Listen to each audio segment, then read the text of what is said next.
Welcome, my Pisces friends. My name is Teri Hunter. I'm an intuitive astrologer, angel therapy practitioner, Reiki master, and empowerment coach.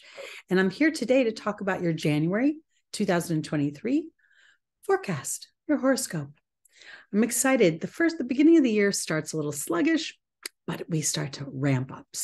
But before I start, let me just explain. This is based on whole sign Western astrology. So we're going Pisces rising, moon, sun, and if you have a stellium in Pisces, I think it's super important for you to always check Pisces forecasts. A stellium is 3 or more personal planets in any sign or one sign or house, and that indicates a specific experience that your soul wants to walk through to support its evolution and its consciousness. So it's kind of exciting to have one of those. And it also can supersede your sun or your moon. You think, I'm a Libra sun or I'm a Aquarius moon, and then you have the stellium, and it really starts to make sense why you process the way you process. But let's go on, Pisces. Let's start with 2023 and talk about what's going to happen for you. So Jupiter was in Pisces for quite some time, and then it went into Aries on December 20th, 2022. So here we're going to see Jupiter enter your second house. And I feel like this is very powerful for you because having it be in your first house, obviously Jupiter went through Pisces. It entered Aries for a little while, then it retrograded back into the last degrees of Pisces, and it had a brief conversation, although not that close of a conversation, with Neptune. And I think there were some epiphanies you might have had during that time. You may have really connected with your inner being. Your meditations, your dreams may have been more palatable and more clear, more vivid. And I think they really gave you information. And I think it feels like dreamy information, like information that feels more like a wish than it does a download. But I think paying attention to that could be very important moving forward into 2023, because as Jupiter re-enters Aries, that's your second house of money, of your skills, of your self-confidence, of history, your family history, and how you have been imprinted on the planet. Jupiter will be in Aries until May. Jupiter represents expansion, wealth, good luck. Jupiter is your co-ruler. So here you have benefit. You have your guy in the house of money, in a house of money. So your willingness to sort of look at your belief system when you contemplate maybe the bigger questions that Jupiter has to offer. Who am I? What's my purpose here on the planet? I think this is an opportunity for you to really go into those higher vibrations of what Pisces represents, in the sense of being brave with your creativity, being courageous when it comes to expressing your personal skills. Aries is the hero.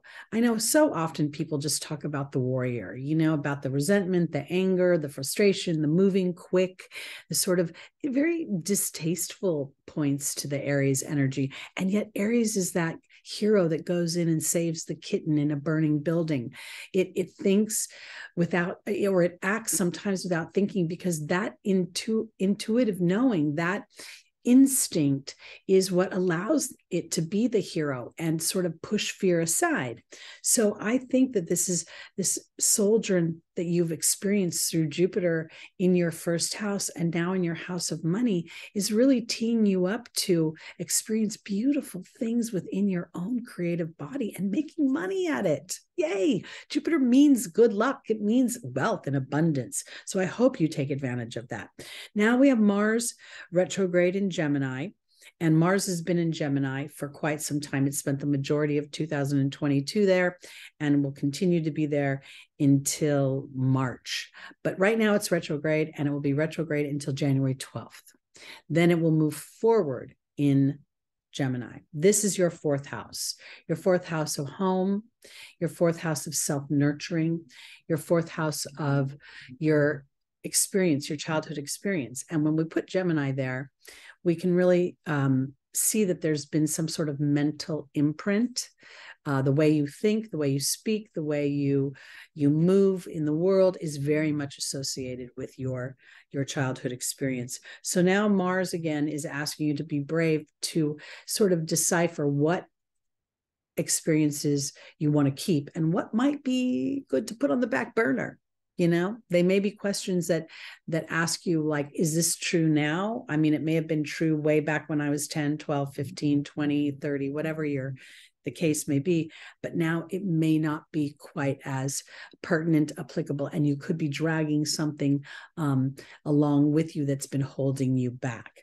Mercury is retrograde in Capricorn from December 29th, 2022 until January 18th, and this is in your 11th house of networks. But here I'm going to address it as hopes and dreams, because the 11th house represents our ability to make our hopes and dreams come true and to have money, make money from them. So yes, it represents the World Wide Web. It represents cosmic consciousness and moving the story forward. But here, I want to offer it in such a way where Mercury being in retrograde in Capricorn in your 11th house gives you an opportunity to assess what you've built in the way of your network.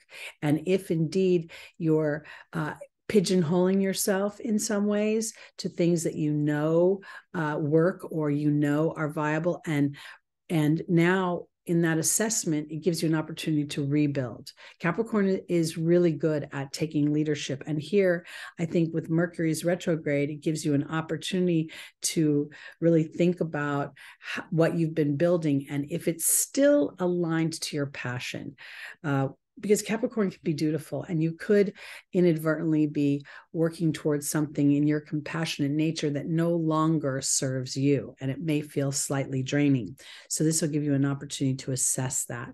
We have Venus moving into Aquarius, which is your 12th house on the 2nd or 3rd, depending where you are in the world. I think this is an opportunity. The 12th house you naturally rule. Venus in Aquarius feels liberating to me. It feels as if she's like, you know what? I'm tired of carrying around this old story, and now I want to be me, and I want to express myself with a little bit of shocking behavior sometimes. And I think that this might be where you might yourself feel, while Venus is going through that sign, you may be like really sitting back and wondering, I have this part of me that people may not expect, and this is part of what I want to create. There's years ago, there was a America's Got Talent, and this little girl couldn't be shyer. She almost looked like she was petrified, shaking, coming onto the stage. And we really thought, looking at her, the way she presented herself, she would just crumble. And then the music came on, and it was like a Janis Joplin song, and she just went off. And she was the most expressive, unique individual. She went very far into the competition. And this is kind of what I'm feeling. It's like this Venus in Aquarius gives you an opportunity to really wrap your hands around, or your head around, the idea that your uniqueness is a commodity, and your expression of that could bring you bounty. We have a full moon on the 6th in Cancer. I'll be doing a separate video on that. That is your 5th house of creation.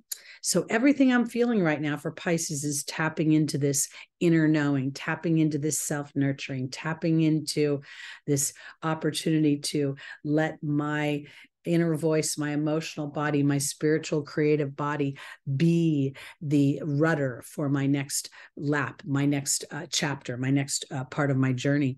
Because the illumination that the full moon will offer could be where you release your insecurities, where you're like, you know what? Full steam ahead. And if they don't like me, they don't like me. Who cares? Not naturally a Piscean energy, but you could support that idea by being compassionate to yourself and compassionate to the audience that may not resonate with you. And at the same time, by giving up the worry about that, you will draw in people who do resonate with your gifts and your talents. On the 21st, we're going to be having a new moon in Aquarius. This will be the 3rd new moon in a row at the 1st degree. We will also be having, in your season, Pisces, the new moon at 1st degree. And then the Aries new moon will be at the 0 degree of Aries. This series of events feels very much like it's about being brave. It's about being courageous. It's about implementing an Aries energy, a little bit of going my own way, meaning being a bit of, I'm going to do it my way right now, and I'm going to stay the course, and then allow spirit to start to give me signs and omens that I'm on the right track.